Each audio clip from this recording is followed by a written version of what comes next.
Hola, bienvenidos. Mi nombre es José Manuel López García, Filosofía de Molina.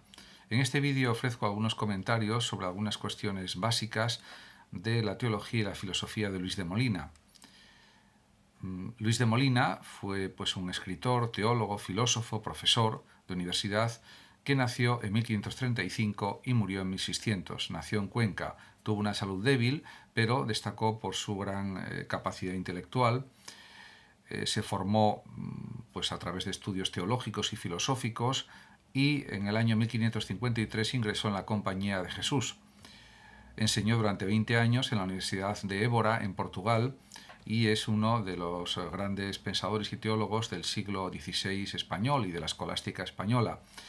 La polémica que surgió por la disputa de Ausilis realmente tuvo tanta repercusión porque en el siglo XVI, fundamentalmente, y también en parte del XVII, hubo muchos filósofos que seguían utilizando, y teólogos, la escolástica, con una jerga tremendamente complicada, donde había muchos argumentos, contraargumentos, razones que entraban en conflicto y que daba lugar a numerosísimas interpretaciones, diríamos, muy precisas, muy finas, muy especulativas acerca de las cuestiones de la voluntad, también, por supuesto, de la intervención de Dios en la vida humana, de la providencia, de la gracia, etcétera, y también, por supuesto, del libre albedrío humano. En este sentido, la solución molinista al problema de la intervención de Dios con su providencia y su gracia, sin limitar la responsabilidad de los seres humanos, se concreta en su teoría del libre albedrío humano. En este orden de cosas, cabe decir que para Molina, Dios conoce todo lo que el hombre hará libremente en cada una de las 1000 circunstancias, así lo dice él mismo, en que pueda encontrarse en cada momento determinado. Esto es compatible también con las ideas que tenía Leibniz sobre la presciencia divina, y que ciertamente también consideraban que Dios conoce todo lo que va a hacer cada ser humano, pero no por ello le quita libertad a cada ser humano, sino que le permite la máxima libertad. Simplemente Dios conoce cuál va a ser el ejercicio de la libertad de cada persona, de cada ser humano. Y esto es algo que podemos decir que coincide en líneas generales con lo que pensaba y argumentaba Molina en sus tratados. Además, claro, también dice Molina que Dios lo conoce, diríamos el destino humano, porque el hombre así lo va a elegir, y no que el hombre tenga que elegirlo porque así Dios lo conoce. En este sentido, esto es también concordante con la teoría de la presciencia divina leibniziana. Por tanto, parece que, como dice un estudioso de la obra de Luis de Molina, Andrés Martín, la disputa de Ausilis constituye la cima del humanismo cristiano español y de la metafísica del tiempo de la Contrarreforma. Molina destaca, por tanto, un concepto de libertad pleno y perfecto. Y esto lo buscaba precisamente insistiendo en que la absoluta libertad humana no era un problema de tipo teológico, un problema que afectaría a los dogmas católicos o cristianos en general, sino que se podría coordinar o concordar la gracia divina, la predestinación, con la máxima libertad de los seres humanos. Por supuesto, todo esto lo elaboró y lo desarrolló en sus tratados teológicos y filosóficos Luis de Molina de una manera muy minuciosa, muy detallada, como era lo propio también de la época, de este siglo XVI, en que todavía estaba vigente la jerga escolástica, que, como sabemos, fue creada en gran medida por la obra de Sic et Non, sino de Pedro Abelardo, en plena Edad Media, y que dio lugar luego a desarrollos muy complejos de una jerga o argot teológico y filosófico tremendamente complicado, pero que servía para diferenciar aspectos muy sutiles de las doctrinas teológicas, de las doctrinas filosóficas también, etcétera. En definitiva, hubo un desarrollo especulativo, tanto en la Edad Media como también en el siglo XVI, realmente extraordinario.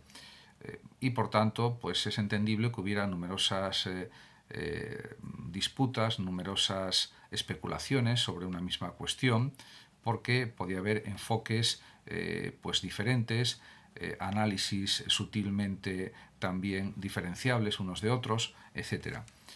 En consecuencia, pues esto era lo que sucedía en aquella época. Y dice Molina, en relación con esta cuestión del libre albedrío, etc., y de la libertad humana, es preciso demostrar ya que esa libertad de la que hemos hablado y cuyas fuerzas hemos expuesto está o existe en nosotros.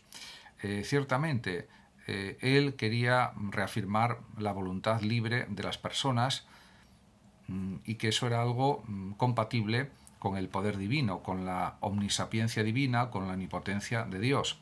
Por eso está en contra, por ejemplo, del voluntarismo ocamista, del voluntarismo de Guillermo de Ockham, y lo niega rotundamente. Por ejemplo, en este fragmento dice Luis de Molina: así pues, contra el argumento de Ockham, podemos decir que ciertamente implica contradicción el que la voluntad en sentido compuesto quiera y no quiera lo mismo en el mismo instante en que lo está queriendo, pero no en sentido dividido. Esta afirmación del voluntarismo de Ockham pues, es algo que niega rotundamente el pensamiento de Molina, porque considera que no está acorde con la doctrina cristiana y tampoco con un planteamiento filosófico coherente y riguroso, por lo menos desde la perspectiva de Molina.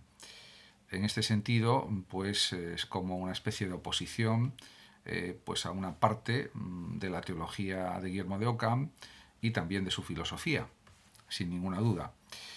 Realmente Molina pues también insistió en que las cosas son contingentes, son variables, pero que tanto la libertad de nuestro albedrío como personas, como lo contingente del mundo, de las cosas, de la realidad, de los seres, eso es todo armonizable con la presciencia divina.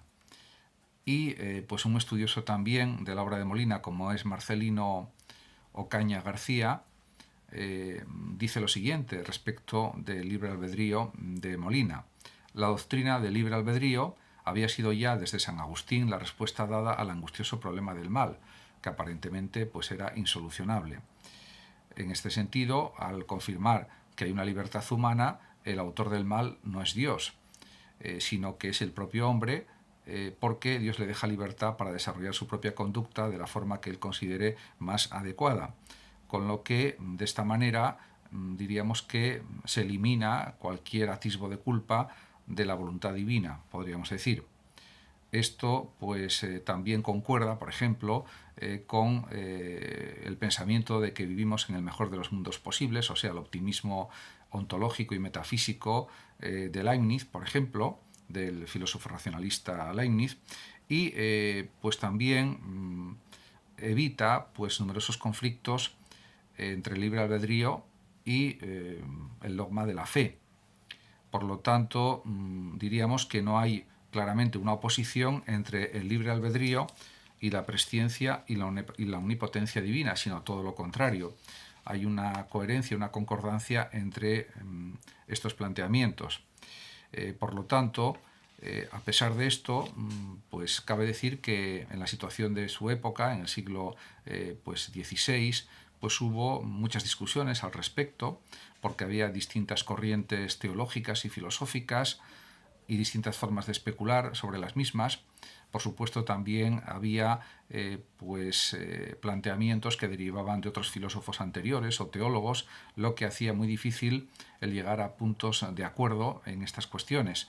También existía el problema del luteranismo, de la religión protestante, del cristianismo protestante, y habría que también pues, considerar lo que había dicho Lutero, por ejemplo, Calvino, etc.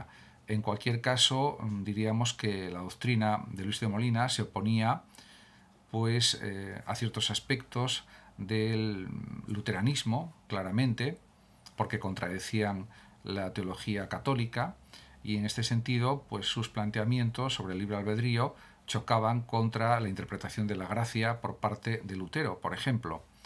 En este sentido, pues sus obras, sus escritos, fueron importantes también para marcar los límites de la teología católica y considerar que pues, la doctrina protestante, respecto a la gracia divina, pues limitaba la libertad humana o la dejaba, diríamos, en una situación que no era la más apropiada. Por tanto, podemos decir que la doctrina que desarrolló Luis de Molina reafirmaba la libertad humana frente a una interpretación de la gracia que limitaba la capacidad de arbitrio de cada ser humano.